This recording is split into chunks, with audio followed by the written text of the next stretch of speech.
हाँ भाई, flux discuss हुआ था पिछली क्लास में। क्या फॉर्मूला था? ई ए कोस थीटा, जहां पर थीटा किस किस के बीच में एंगल है? इलेक्ट्रिक फील्ड और एरिया वेक्टर के बीच में। वेरी गुड, ठीक बात है, यहां तक क्लियर है। देखो अब क्या है, हम इसका यूज करके, किसका यूज करके, फ्लक्स का यूज करके इलेक्ट्रिक फील्ड फाइंड कर सकते हैं। ठीक बात है। कैसे करते हैं? उसके लिए गोस ने एक थ्योरम दी थी, एक लॉ दिया था जिसे हम गोस लॉ के नाम से जानते हैं। ठीक है, उसने क्या बोला कि चलो ये फॉर्मूला तो है फ्लक्स निकालने के लिए, ठीक है, लेकिन एक सीधा तरीका भी है फ्लक्स निकालने का, एक सीधा तरीका भी। और वो तरीका क्या है कि जो फ्लक्स होता है, क्या होता है? फ्लक्स किसी भी क्लोज्ड सरफेस के लिए, किसके लिए? क्लोज्ड सरफेस के लिए, किसी भी क्लोज सरफेस के लिए फ्लक्स इक्वल होता है उस सरफेस के अंदर कितना चार्ज इनक्लोज्ड है divide by epsilon not. Epsilon not आप सब लोग जानते हैं, क्या है एप्सिलॉन नॉट? परमिटिविटी। ठीक बात है क्या? ठीक है, तो क्या बोला उसने? बोला कि भाई अगर एक क्लोज्ड सरफेस है मेरे पास, क्या है? क्लोज्ड सरफेस, ठीक है, मुझे इसमें कितना इलेक्ट्रिक फ्लक्स है वो फाइंड करना है, तो मुझे देखना पड़ेगा कि इस क्लोज्ड सरफेस के अंदर कितना चार्ज है। मान लो इसके अंदर चार्ज है Q, कितना चार्ज है? Q, तो फ्लक्स सीधा सीधा हो जाएगा Q बाय एप्सिलॉन नॉट। क्या हो जाएगा? Q by epsilon. ये है गोस थ्योरम। ठीक बात है क्या? अभी हम इसका एक प्रूफ, मतलब उसे प्रूफ तो नहीं कह सकते, लेकिन लगभग इसके प्रूफ जैसा ही है वो और करेंगे। ठीक बात है क्या? लेकिन फिलहाल हमें समझना क्या है कि कैसे होता है ये। देखो कितना चार्ज इनक्लोज है इसके अंदर? Q। सही बात है क्या? फील्ड लाइन निकल रही है इसमें से, निकल रही है क्या? ठीक बात है क्या? सारी की सारी फील्ड लाइन क्या हो रही है? बाहर की तरफ जा रही है। ठीक बात है क्या? तो जो फ्लक्स होगा इसमें वो होगा Q बाय एप्सिलॉन। ठीक बात है। अब यहां पर एक बात ध्यान देने की है। क्या उसने बोला? कि एनक्लोज्ड बाय द सरफेस, यानी कि उस क्लोज सरफेस के अंदर कितना चार्ज है, क्लोज सरफेस के अंदर कितना चार्ज है। ठीक बात है क्या? इसका मतलब क्या है कि अगर ये मेरे पास क्लोज सरफेस और मैंने यहां पर कोई चार्ज रख दिया, तो क्या इसमें कोई फ्लक्स नहीं होगा? तो इसमें कोई फ्लक्स नहीं होगा। क्यों नहीं होगा? एक बात ध्यान दो। देखो इससे फील्ड लाइन निकलेंगी क्या? हाँ या ना? ठीक है, अब यहां से इसके अंदर जा रही है लाइन और इधर से क्या हो रही है? बाहर आ रही है। ठीक है, तो नेट फील्ड लाइन कितनी हुई इसमें? 0। जितनी अंदर गई उतनी ही बाहर आ गई, तो नेट फील्ड लाइन कितनी हुई? और फ्लक्स कितना हो गया? फ्लक्स तो वही है जितनी लाइन चीरती हुई जा रही है। चलो अब तुम कहोगे कि भैया चीरती हुई तो ये भी गई है, ये भी गई है, तो 2 फील्ड लाइन है तो सही इसमें। आप यूं क्यों कह रहे हो कि 0 हो गया? ये फ्लक्स तो होना चाहिए, 2 फील्ड लाइन जब गई है इसको चीरती हुई तो। ठीक है, तो हमने क्या यहाँ पर लगाया आर्गुमेंट कि भाई जो गई है वो बाहर भी तो आ गई, इसलिए फ्लक्स 0 हो गया। अगर ऐसे समझ नहीं आ रहा तो हम इसे कैसे समझ सकते हैं? हम इसे ऐसे समझ सकते हैं। कैसे? कि वो फॉर्मूला लगाएंगे अभी इसमें, कौन सा? ई वाला। वहां से हम नेट इलेक्ट्रिक फ्लक्स कितना निकालेंगे? इसका 0। ठीक है, तो जब स्फीयर के लिए करेंगे उसे मैं वहां पर एक्सप्लेन करूंगा कि 0 नेट क्यों होगा। लेकिन अभी हमें क्या बात ध्यान रखनी है? अगर क्लोज सरफेस के बाहर चार्ज है, अंदर कोई भी चार्ज नहीं है, अंदर कोई भी चार्ज नहीं है, तो नेट फ्लक्स कितना होगा? उसके लिए 0 होगा। ठीक बात है।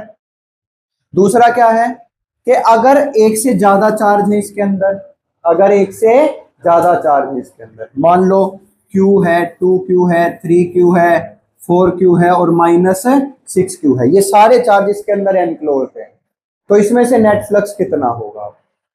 ठीक है, तो चार्ज कैसी क्वांटिटी है? स्केलर या वेक्टर? स्केलर क्वांटिटी है। जब हमने चार्ज के बारे में पढ़ा था तब हमने एडिशन ऑफ चार्ज भी पढ़ा था कि स्केलर क्वांटिटी है, सिंपल इनको क्या कर सकते हैं? हम ऐड कर सकते हैं। तो हमें इसके अंदर क्या देखना है? Net enclosed charge. तो नेट एनक्लोज्ड चार्ज कितना है? Q + 2Q + 4Q + 3Q और -6Q। तो 3 और 4 7 और 3 10, कितना हो गया? 4। तो फ्लक्स कितना हो जाएगा? 4q bye epsilon not. Flux कितना हो जाएगा 4q बाय एप्सिलॉन। ये गॉस लॉ है हमारा। गॉस लॉ क्या कहता है कि किसी भी सरफेस में कितना चार्ज एनक्लोज है, ठीक है, डिवाइडेड बाय एप्सिलॉन नॉट, वही उसके अंदर से क्या होगा फ्लक्स होगा, वही उस सरफेस से क्या होगा फ्लक्स होगा। क्लियर हो गई ये बात? ठीक है, प्रूफ करें इसका। आ जाओ प्रूफ करें। क्या प्रूफ करना है हमें? उसने बोला phi is equal to q by epsilon naught. क्या बोला? Phi is equal to q by epsilon. ठीक बात है क्या? चलो अब यहां पर मैं क्या करता हूं, एक चार्ज ले लेता हूं Q, जिसको एनक्लोज कर रखा है किसने? एक स्फीयर ने। किसने एनक्लोज कर रखा है? एक स्फीयर ने एनक्लोज कर रखा है। ठीक बात है क्या? अब मैं अपने पुराने तरीके से इसमें से क्या निकालूंगा? फ्लक्स निकालूंगा। पुराने कौन से फॉर्मूले से? ई ए कोस थीटा वाले से। ठीक बात है क्या? वहां से मैं प्रूव करूंगा कि इसमें से फ्लक्स कितना होगा Q बाय एप्सिलॉन। ठीक है, और वहां से तुम्हें यह भी समझ में आएगा कि क्लोज सरफेस के अगर बाहर चार्ज है तो नेट फ्लक्स जीरो क्यों होगा। ठीक है, अब ध्यान से देखते ना, बहुत सिंपल सी चीज है, 1 मिनट में समझ में आ जाएगी। देखो जब मेरे पास एक वो था, क्यूब था, क्या था? क्यूब था।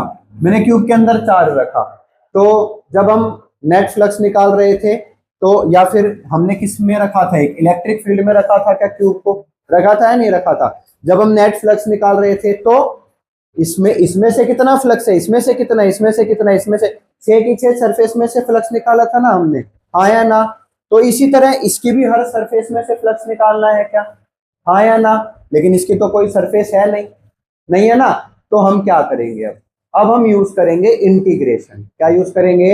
इंटीग्रेशन। मैं मान लूंगा एक छोटा सा एरिया, एक छोटा सा एरिया स्फीयर के ऊपर। ठीक बात है, छोटा सा एरिया किसके ऊपर? स्फीयर के ऊपर, जिसको मैंने बोल दिया डी ए। क्या बोल दिया? डी। ठीक बात है क्या? इसका एरिया वेक्टर किधर होगा? लिख सकता हूं क्या मैं? छोटा सा सरफेस एरिया ले लिया मैंने, डी ए। एरिया वेक्टर किधर होगा? हमेशा परपेंडिकुलर होता है, इस बात का तो हमें पता है। और जो इससे फील्ड लाइन निकल रही है वो भी परपेंडिकुलरली निकलेंगी क्या? हमने पढ़ रखा है फील्ड लाइन हमेशा सरफेस के क्या होती है? परपेंडिकुलर होती है। सही बात है क्या? ठीक है, तो हमें क्या निकालना है कि इस सरफेस से फ्लक्स कितना, इस पॉइंट पे। ठीक बात है क्या? इस पॉइंट पे ले लेते, क्योंकि अभी छोटा सा एरिया हमने यही लिया है। तो इस पॉइंट से कितना फ्लक्स निकल रहा है, इस पॉइंट से कितना फ्लक्स निकल रहा है, इस छोटे से एरिया में से कितना फ्लक्स निकल रहा है। अब छोटा सा एरिया है तो फ्लक्स भी छोटा सा निकलेगा क्या? हाँ या ना? तो छोटा सा फ्लक्स क्या हो जाएगा? Electric field, area vector, cos theta. यही फॉर्मूला है क्या? फॉर्मूला क्या है? ई ए कोस थीटा।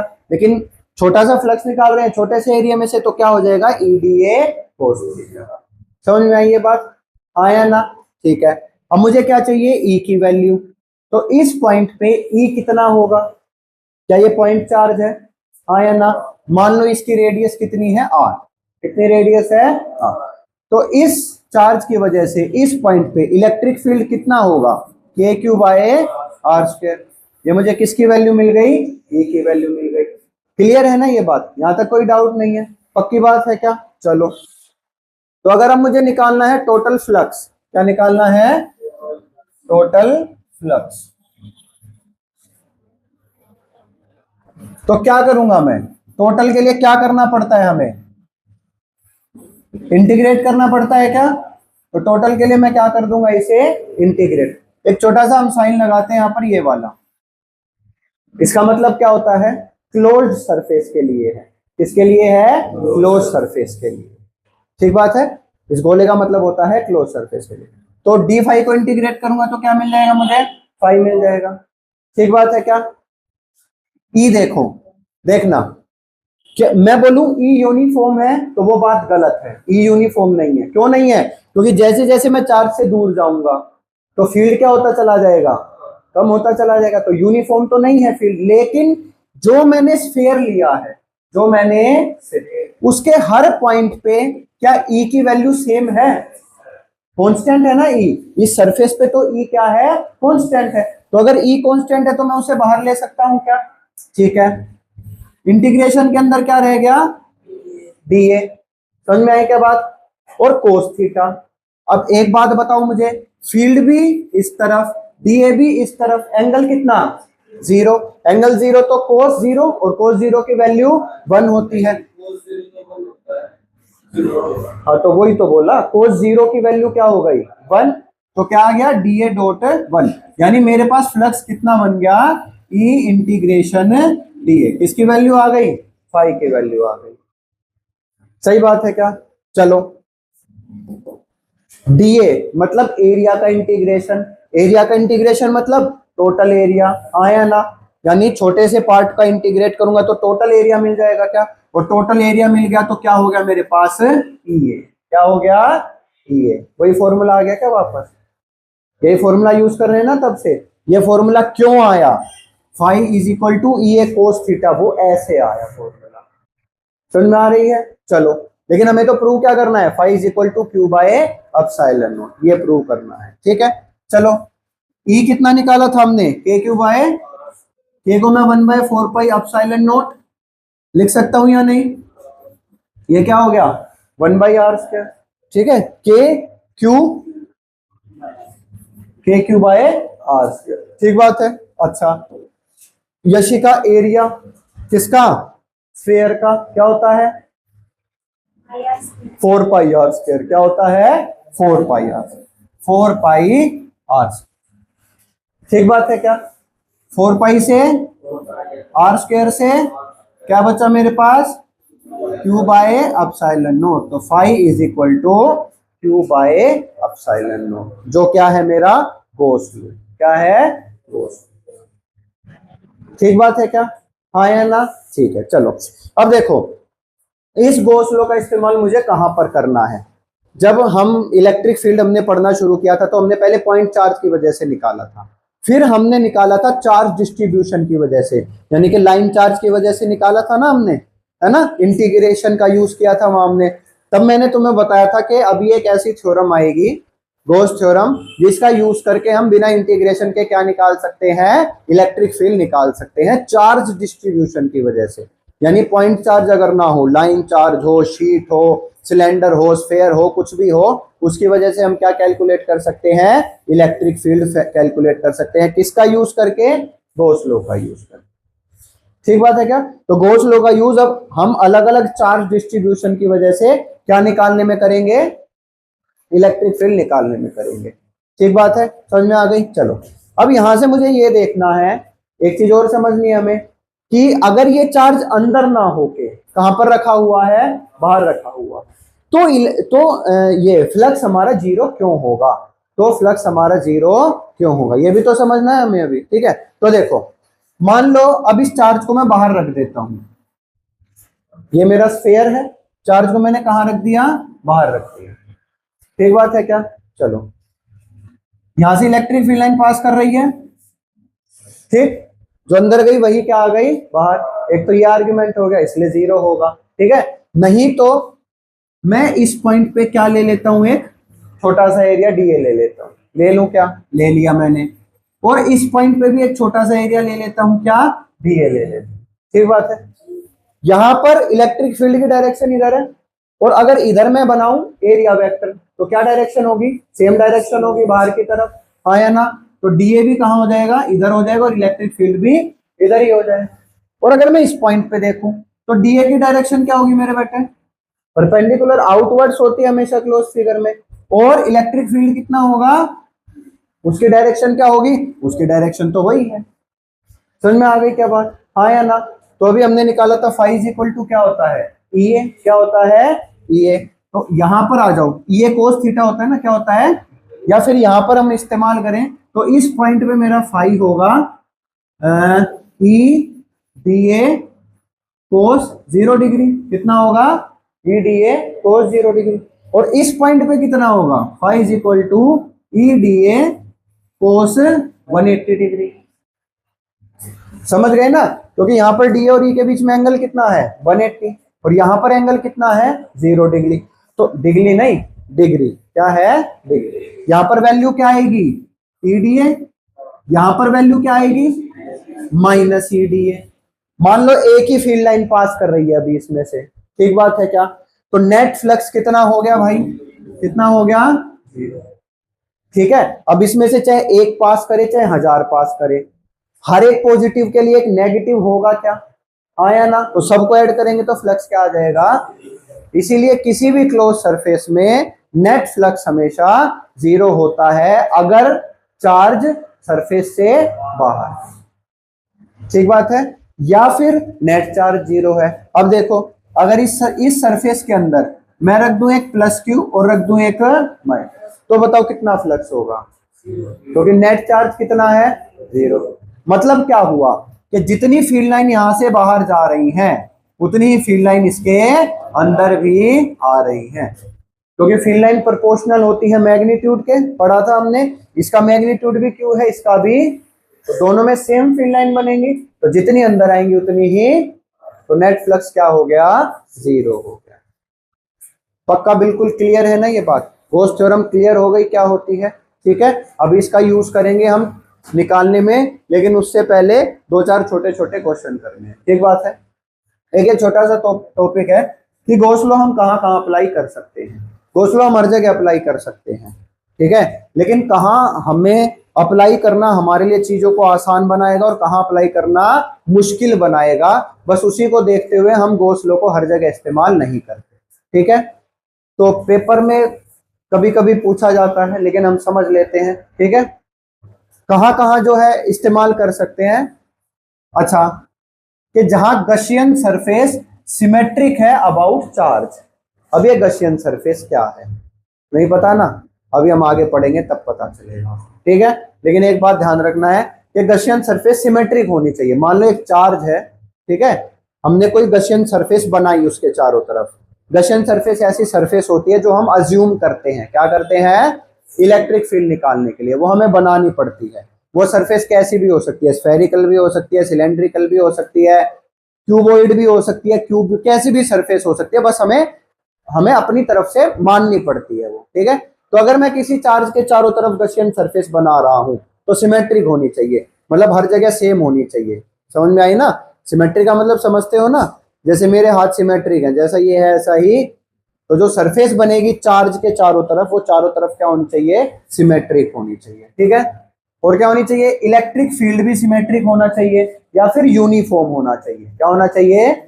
ये नहीं कि यहाँ पर कम है यहाँ पर ज्यादा हो गया, ठीक है। समझ में आई क्या बात? वेरिंग नहीं होना चाहिए। और क्या होना चाहिए? ई और ए के बीच में एंगल सेम होना चाहिए हर पॉइंट पे। ई और ए के बीच में एंगल सेम होना चाहिए, जो हम थीटा मान के चलते, थीटा वेरी नहीं करना चाहिए, ठीक बात है क्या? और Gaussian surface must not pass through any point charge, यानी जो हम गशियन सरफेस बना रहे हैं वो किसी पॉइंट चार्ज से पास नहीं होनी, यानी चार्ज उस गशियन सरफेस के ऊपर नहीं होना चाहिए, ठीक बात है। अब ये क्या बोल दिया भैया आपने? गशियन सरफेस ही नहीं पता हमें, आपने बात सारी किससे रिलेटेड बता दी? गशियन सरफेस से, है ना। तो अभी जो गशियन सरफेस है उसके बारे में आगे डिस्कस करेंगे, तब एक सरफेस को लेके ये चारों चीज मैं तुम्हें एक्सप्लेन करूंगा फिर से, लेकिन अभी इन्हें ध्यान रखना, ठीक है। क्या क्या हम वहां नहीं लगा सकते जहां पर गशियन सरफेस सिमेट्रिक नहीं है? लगा सकते हैं, लेकिन वहां पर हमारी कैलकुलेशन क्या हो जाएगी? बहुत बढ़ जाएगी। अगर ई वेरिंग है तो कैलकुलेशन बहुत बढ़ जाएगी, है ना। तो इस वजह से हर जगह इसको लगाना भी फायदे का सौदा नहीं होता, ठीक बात है। अब इस पे 1-2 क्वेश्चन करते हैं जिससे तुम्हें मजा आ जाएगा, ठीक है।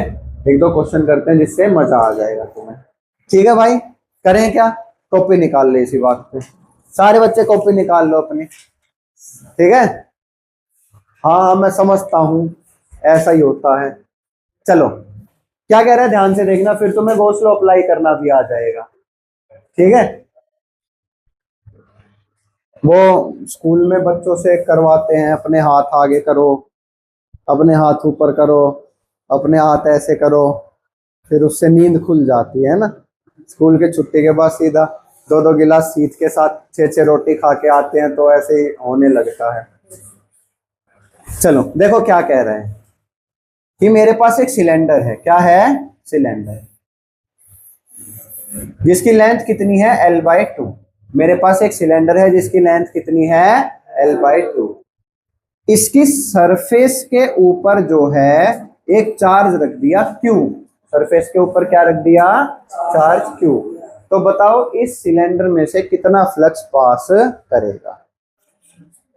ठीक है, सिलेंडर में से कितना फ्लक्स पास करेगा। तो देखो अब कैसे करना, बहुत आसान है, बट मतलब मैं कुछ लिखूंगा नहीं तब भी सोल्व हो जाएगा। देखना बात ध्यान से।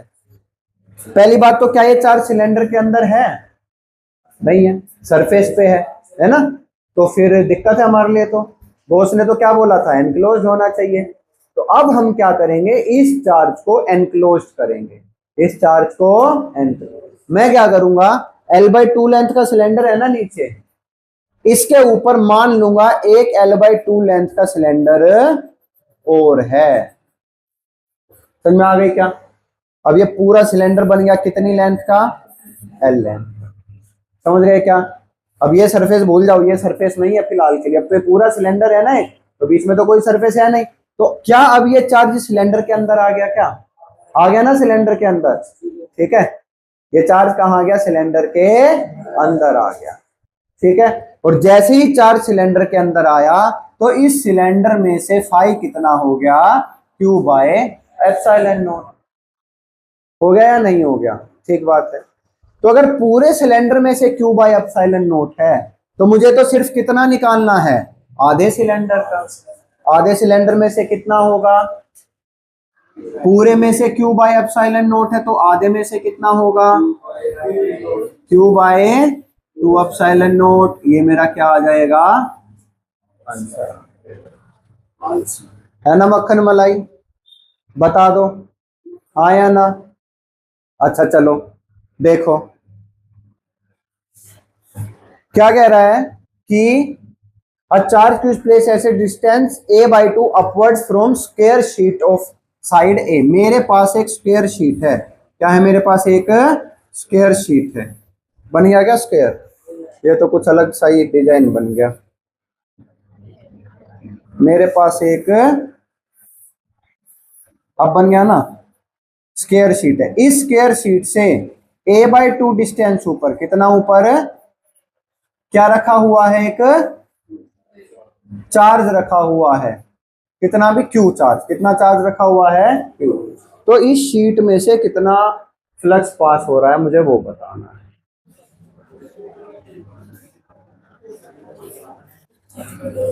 अब ये तो शीट है, क्लोज सरफेस थोड़ी है, ये नहीं है ना क्लोज सरफेस, तो मैं क्या करूंगा, इसको क्या बना दूंगा, नहीं नहीं मोड़ना नहीं है कुछ भी, क्यूब बना दूंगा इसे, मैं क्या बना दूंगा, लो भाई ऐसे ही बनेगा क्या, बन गया, बन गया ना।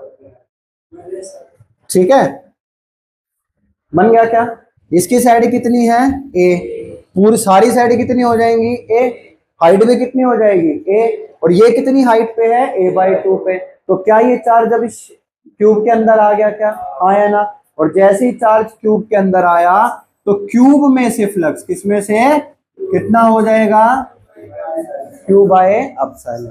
अब क्यूब में कितनी सरफेस है, 6 में से Q/ε0, तो एक सरफेस में से कितना होगा भाई, Q/6ε0। ये मेरा क्या आ गया, आंसर। ठीक बात है, बहुत आसान लग रहे हैं लेकिन ये क्वेश्चन पेपर में पूछे जाते हैं। ठीक बात है, थोड़ा सा और आगे चले, इसको थोड़ा और मुश्किल बनाते हैं। ठीक बात है क्या, अब ध्यान से देखना, कह रहे कि क्यूब है, क्या है क्यूब। ठीक है, अब तो इसने हमें क्यूब ही दे दिया, क्यूब तो पहले से ही क्या है, एक क्लोज सरफेस है। और कह रहा है क्यूब के एक कॉर्नर पे चार्ज रखा हुआ है क्यूब, क्यूब के एक कॉर्नर पे चार्ज रखा हुआ है क्यूब।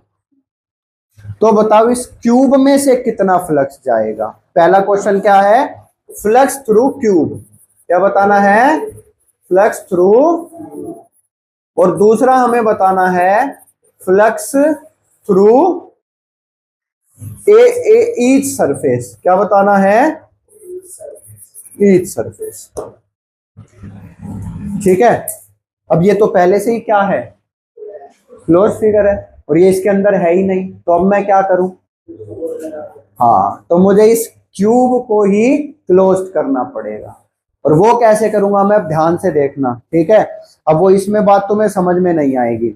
ये मैं स्टूल, फिलहाल मेरे पास क्या है, डब्बा है क्या, हाँ है डब्बा, इससे समझाते हैं माइक्रोस्कोप से, ठीक है। मान लो ये है क्यूब मेरे पास, क्या है, क्यूब, ठीक है। अब चार्ज मान लो बॉल टाइप का है, किस टाइप का है, बॉल टाइप, मैंने यहां रख दिया, ठीक है। तो वो हर तरफ से बाहर निकल रहा है ना, समझ रहे हो ना, हर तरफ से बाहर निकल, इधर भी और आगे भी, ठीक है। अब मुझे इस चार्ज को घेरना है, मुझे इस चार्ज को घेरना है, तो मैं क्या करूंगा, एक क्यूब यहां रख दूंगा, एक यहां रख दूंगा, एक ऊपर, एक ऊपर, एक इधर ऊपर, एक इधर नीचे, 4 क्यूब हो गए। लेकिन बॉल तो आगे की तरफ भी तो बाहर निकली हुई है, ये तो मैंने पिछला पिछला हिस्सा ही तो ढका है बॉल का, तो अगला हिस्सा ढकने के लिए 1 2 3 4 क्यूब और लगाने पड़ेंगे मुझे। नहीं समझ में आया क्या, ये नहीं समझ में आया। ये जो बॉल है ये मुझे पूरी कवर करनी है, ठीक है। एक बॉल मान ले वो यहां रखी हुई है इसके किनारे पे, उस बॉल का 1/8 हिस्सा इसके अंदर है, बस इस वाले क्यूब के अंदर कितना हिस्सा है, 1/8, पूरी ढकनी है मुझे, पूरी ढकनी है, समझ में आ रहे हो ना। तो यहां बॉल है वो आगे भी निकली हुई है, इधर भी निकली हुई है, इधर कैसे ढकूंगा, एक इधर और लगा के, एक ऊपर और लगा के, एक ऊपर, तो आधी बॉल ढक जाएगी क्या, पीछे वाला सारा हिस्सा ढक जाएगा बॉल का। अब मुझे आगे वाला भी ढकना है, तो 1 2 3 4, समझ में आई बॉल, बॉल नहीं बात, समझ में आई क्या बात। यानी मैं इस बॉल को, यानी इस चार्ज को, स्फेरिकली मानते हैं चार्ज को, कितने क्यूब और लगा के ढक सकता हूं, 7 क्यूब और लगा के ढक सकता हूं। कैसे, एक इधर ऊपर, एक इधर ऊपर, एक इधर नीचे, ये तो 4 ने आगे का हिस्सा ढक लिया, इसी तरह 4 क्यूब मुझे इसके पीछे लगाने पड़ेंगे, पीछे वाला हिस्सा ढकने के लिए। तो टोटल कितने क्यूब हो गए, 8 क्यूब हो गए, कितने हो गए, टोटल तो 8 हो गए, एक ये भी तो है, ठीक बात है ना। तो जैसे ये करूंगा मैं, एक बहुत बड़ा क्यूब बन जाएगा क्या, अरे बन जाएगा नहीं बन जाएगा।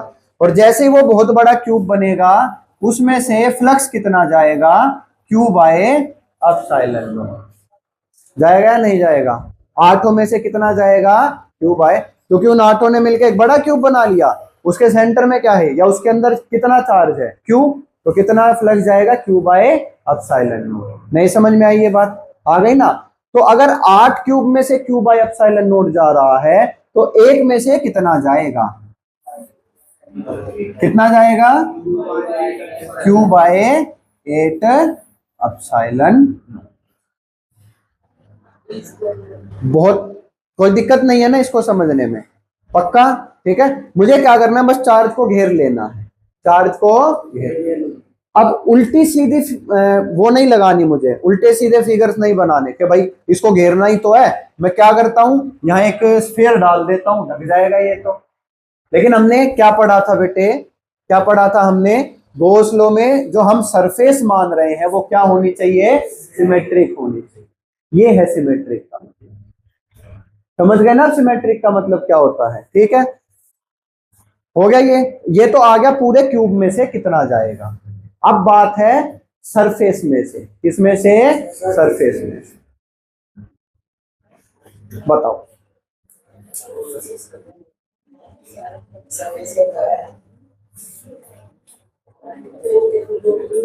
क्यू बाय 24 ये हर के सब कुछ है, और 8 क्यूब है, तो 48 तो क्यू बाय 48 एप्सिलॉन नॉट आना चाहिए फिर तो, है ना। हाँ लेकिन एक गलती हमने यहाँ कर दी, 6 सरफेस है, बिल्कुल ठीक बात है, कितनी सरफेस है, नहीं लेकिन भिड़े नहीं, देखो क्या समझो इस बात को, ये क्यू यहाँ रखा है ना, इसमें से इलेक्ट्रिक फील्ड लाइन निकल रही है, हाँ या ना, ठीक है। कुछ तो अंदर से जा रही हैं, जा रही हैं नहीं जा रही हैं। एक बात ध्यान से देखना, एक बार और ये काम आएगा हमारे, ध्यान से देखना। यहां जो चार्ज रखा है, ठीक है, उसमें से यहां इलेक्ट्रिक फील्ड निकल रही है, कुछ अंदर जा रही है, ठीक बात है क्या। जो अंदर जा रही है वो ना तो इस सरफेस को चीर के जा रही, ना तो इसको, ना तो इसको। इन तीनों सरफेस को एक भी फील्ड लाइन चीर नहीं सकती। क्यों? क्योंकि जो यहां से फील्ड लाइन जाएगी वो तो इसके पैरेलल हो गई सरफेस के, और इसका एरिया वेक्टर कहां? बाहर की तरफ। फील्ड लाइन कहां? इलेक्ट्रिक फील्ड कहां? इस तरफ या इस तरफ, किस तरफ भी ले लो, इसके पैरेलल ले लो। और एरिया वेक्टर क्या है? इसके परपेंडिकुलर। एंगल कितना? 90। फ्लक्स कितना? 0। तो इससे कोई फ्लक्स नहीं। इसी तरह इसके भी पैरेलल जाएंगे और इसके भी पैरेलल जाएंगे। ठीक बात है क्या? यानी यहां इन तीनों से तो नेट फ्लक्स कितना है? 0। यानी जो भी इसमें से फ्लक्स जा रहा है वो सिर्फ तीन सरफेस से, 1, 2 और 3। क्योंकि जो यहां से अंदर जाएगा वो या तो इससे निकलेगा, या तो इससे निकलेगा, या तो नीचे से। इनमें से कोई फ्लक्स नहीं निकल सकता। समझ में आई ना बात? यानी जो भी टोटल फ्लक्स इसके अंदर है वो कितनी सरफेस में से जा रहा है? 3 सरफेस में से। सही बात है क्या? तो 3 सरफेस में से कितना? Q/8 epsilon naught. तो एक सरफेस में से कितना जाएगा बेटे? Q/8 epsilon not bye 3। हाँ या ना? तो मल्टीप्लाई बाई कितना होगा? Q/24 epsilon. नहीं समझ आई बात? आ गई ना? इन 3 सरफेस को हम कंसीडर नहीं करेंगे जिन 3 के मिलने से कॉर्नर बना हुआ। समझ में आ गई ना? तो इससे बना है, इससे बना है और एक पिछली वाली से बना हुआ है। तो इन तीनों से कोई भी फ्लक्स नहीं जाएगा। नहीं समझ में आया? पक्का? पक्का क्या? अब यहां पे देखो, अब इससे इसके जैसा ही एक क्वेश्चन और देता हूं मैं, वो यहां नहीं डाला। मान लो अब मेरे पास ये है, क्या भला? इसे तुम करके बताओगे फटाफट से। जो बच्चे ऑनलाइन कर रहे हैं वो बेशक रोक के सोल्व करना इसको, लेकिन 2 मिनट में फटाफट करके बताना इसको, ठीक है? यूट्यूब वाले बच्चे ध्यान दो इधर। ये है मेरे पास, दिख रहा है क्या? ठीक है। अभी तो मैंने कहा रखा था? कॉर्नर पे। अब मैं कहा रख रहा हूं इसे? अब मैं 2 जगह रखूंगा और तुम्हें दोनों कैलकुलेट करने हैं। एक केस में मैंने रखा एक सरफेस के ऊपर, इस वाली सरफेस के ऊपर। ठीक बात है क्या? और दूसरे केस में मैंने रखा इसको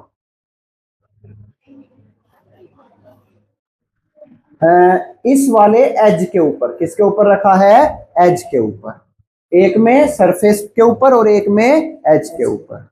क्लियर हो गई ये बात? ठीक है। फटाफट ये दोनों केस सोल्व करके बताओ। फाई किसमें से? क्यूब में से। और फाई किसमें से? सरफेस में से। ठीक है। क्यूब में से भी और ईच सरफेस में से भी, दोनों में से फाई निकाल के बताना है मुझे। 5 मिनट का टाइम है बस, उससे ज्यादा नहीं। फटाफट से कैलकुलेट करो, ठीक है?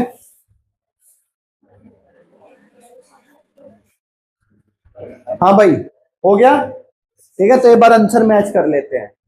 जहां पर हमने चार्ज को रख रखा है एक सरफेस पे, ठीक है, तो अब मुझे इसको ढकने के लिए सिर्फ एक क्यूब और चाहिए। सिर्फ एक क्यूब, जिसको मैं यहां लगा दूंगा, ये ढक जाएगा पूरा। हाँ या ना? तो ये क्या बन जाएगा? एक क्यूबॉइड बन जाएगा। क्यूबॉइड बन जाएगा। और क्यूबॉइड के अंदर कितना चार्ज है? क्यू। हाँ या ना?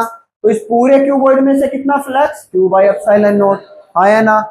तो 2 क्यूब में से Q/ε0। तो एक क्यूब में से कितना होगा? Q/2ε0। बिल्कुल क्लियर हो गई बात? अब ईच सरफेस में से पूछा है, तो इस वाली सरफेस पे तो चार्ज है। जो भी फील्ड लाइन निकलेगी वो इस वाली सरफेस के पैरेलल जाएगी, यानी कि एरिया वेक्टर के परपेंडिकुलर जाएगी। तो फ्लक्स कितना हो गया? 0। cos 90 क्या होता है? 0। तो फ्लक्स 0। बची कितनी सरफेस? 5। तो 5 में से कितना निकल रहा है? Q/2ε। तो एक में से कितना निकलेगा? Q/2ε0 मल्टीप्लाई बाई, यानी आंसर आया Q/10ε0। समझ में आई ना बात? इस पे आ जाओ। जहां पर मैंने एज पे रखा, किस पे? एज पे। वहां पर मुझे इसको पूरी तरह कवर करने के लिए 4 क्यूब चाहिए। कितने क्यूब चाहिए? 4। ठीक है।